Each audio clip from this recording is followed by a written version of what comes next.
You're listening to This Week in Cardiology from theheart.org on Medscape.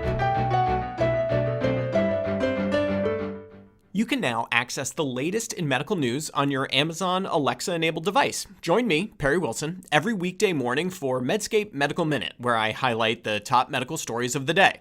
To add Medscape Medical Minute to your flash briefing, search for Medscape Medical Minute on Amazon and click Enable. Or open the Amazon Alexa app, go to Skills, search for Medscape Medical Minute, and click Enable. Then say, Alexa, what's the news? Or Alexa, what's my flash briefing? I hope you'll join us. Hi everyone, this is John Mandrola from theheart.org Medscape Cardiology, and this is This Week in Cardiology for March 27th, 2020. This week, of course, the topics surround the coronavirus crisis. When I recorded last week, there were 12,000 positive cases in the United States. This morning, when I looked, there were 85,000 new cases, including more than 1,200 deaths. Now, some of that is due to testing, but the massive increase in hospitalizations and deaths do not lie. Notable about the U.S. situation is its regional nature. We have hotspots, New York, New Jersey primarily, but increasingly worrisome are cities like Detroit and Chicago and New Orleans. The Midwest, where I am, is beginning to see cases. Indiana has more than Kentucky, but most of the hospitals here have patients in the hospital that are positive. We have very ill patients in the ICU, as well as infected healthcare workers. We hope, and I emphasize hope, that the early actions of many Midwestern governors to shut down economic activity, plus the lack of public transit in these areas, will slow the surge of patients into our hospitals. Who knew our terrible car culture here could be protective? Now, I'm going to keep it brief again this week. It's not time to drone on about cardiology, but a few topics. First, I want to express my admiration for those of you on the front lines. I'm a consultant electrophysiologist. I am in the hospital, but I am not on the front lines.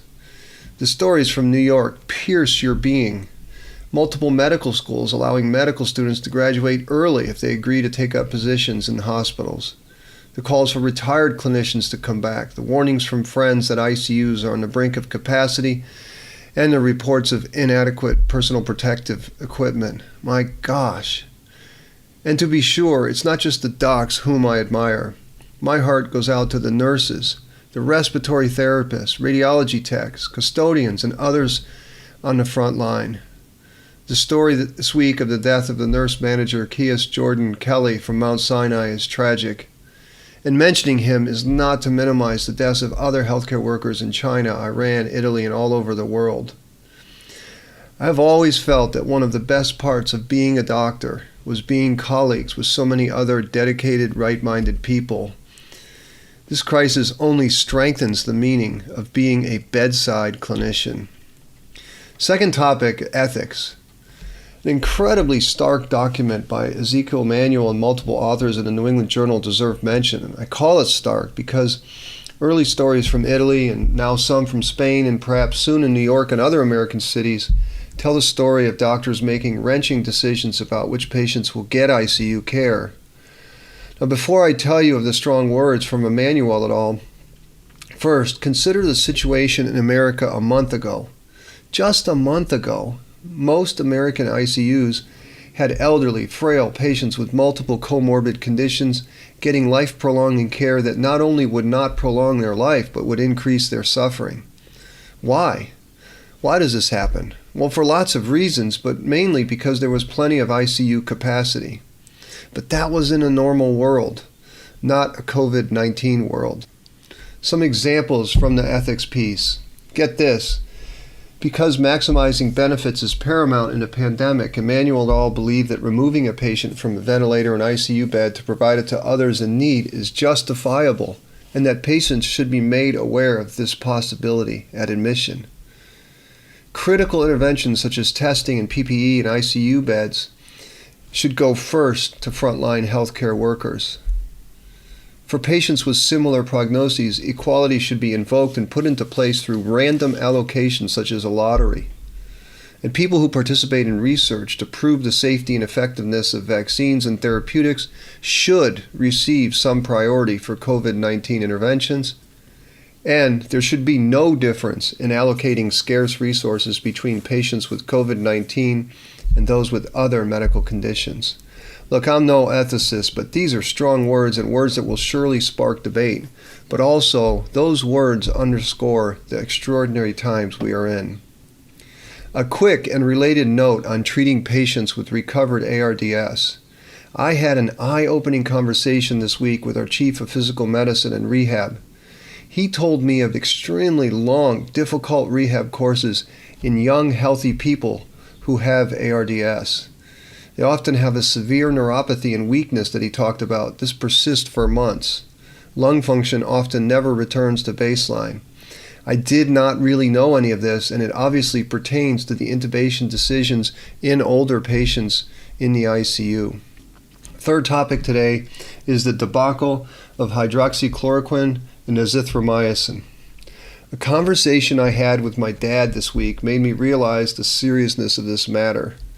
My dad is a retired insurance executive. He has a background in electrical engineering. He's cognitively intact, but for the life of me, I could not convince him that the evidence prompting people to advocate for this drug combination violates the principles of 8th grade science class. Fred Masudi, a thoughtful electrophysiologist from Colorado, tweeted yesterday that the reports of physicians stockpiling these medications for their self or families are atrocious. All should lose licenses because it is, 1, outrageously unethical, and 2, demonstrates entirely deficient understanding of evidence-based medicine. So I am not shocked that our president can be misled about the evidence, but I am shocked and dismayed that so many doctors the world over have been utterly bamboozled. A few quick words on the French study that sparked the hype of hydroxychloroquine azithromycin. Originally published in preprint form, the paper was then published the next day in a journal in which one of the authors was editor-in-chief. First, it was not randomized. 26 positive patients in Marseille were in the active arm, and 16 patients in the surrounding areas of southern France served as controls. Of the 26 drug-treated patients, 20 completed the study. Of these, 6 also received azithromycin. The endpoints were not clinical. It was viral load. The duration of the study of 6 days, even though the original plan was to evaluate PCR data on days 1, 4, 7, and 14. The results? On day 6, most of the 16 control patients, versus about half of the 14 hydroxychloroquine-treated patients, and none of the 6 combination-treated patients were PCR positive. The authors concluded that the drug regimen helped clear the virus, but here is the kicker. 6 of the 26 patients in the active arm were not followed up, but not because they were lost to follow-up. 3 patients worsened and required ICU care. 1 patient died and 1 stopped because of drug side effects. Now imagine if these 5 of the 6 were included in the results. My friend, Dr. Luis Carrera from Salvador, called the practice of taking patients who do poorly out of your analysis an unstudy. So, this non-randomized, surely confounded, tiny study with surrogate endpoints, published in 1 day in a journal with an author who was an editor-in-chief, with 5 of the 6 active arm patients who worsened and were not included in the final analysis, has caused doctors, people who are supposed to be trained in science, to promote this potentially dangerous combination. This boggles my mind. If you are not on the front lines and want to do something helpful, tell people about this debacle. Tell your colleagues, write a blog, send a tweet, Facebook post, whatever, but please stand against this nonsense. In a recent New England Journal of Medicine editorial, Dr. Tony Fauci and others outlined lots of potential treatments for patients with COVID-19. All of these options need to be properly studied because the stakes are so high. In a disease that well more than 90% of patients survive, you just cannot treat a handful of patients with something and say, they got better. You have to randomize patients. COVID-19 is not heart disease. We don't need to follow these patients for years. The disease course is over in weeks. That means that proper randomization and trials would give answers by late spring or summer. My friends, not doing the proper science would only compound this crisis the virus has caused. Fourth topic, speaking of science. There was a lot of talk about COVID-19 and angiotensin drugs. Do they help? Do they harm? I'm asked this often in the hospital. The coronavirus uses the ACE2 receptor to gain access into cells. And this simple fact has led to numerous theories on ACE and ARBs making patients more susceptible. But then there are studies showing that ACE and ARBs may be protective, and some experts even think possibly therapeutic. It's complicated. In here, I have to point you to a remarkable news column from veteran journalist Sue Hughes. I will link to this piece, and I would encourage you all to read it and save it.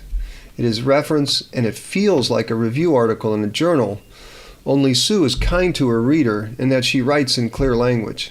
In fact, if I was a journal editor, I'd post her column on the author's page with a simple title, Write Like This. Bottom line on ACE and ARB connections. While the effect of this class of drug on clinical COVID-19 infection is unknown, what is known is that patients with severe hypertension or heart failure could decline if they stopped their prescribed drugs.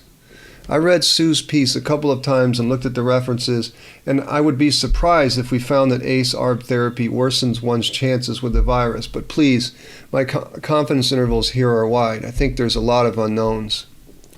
Fifth topic. We were supposed to be in Chicago this weekend for ACC.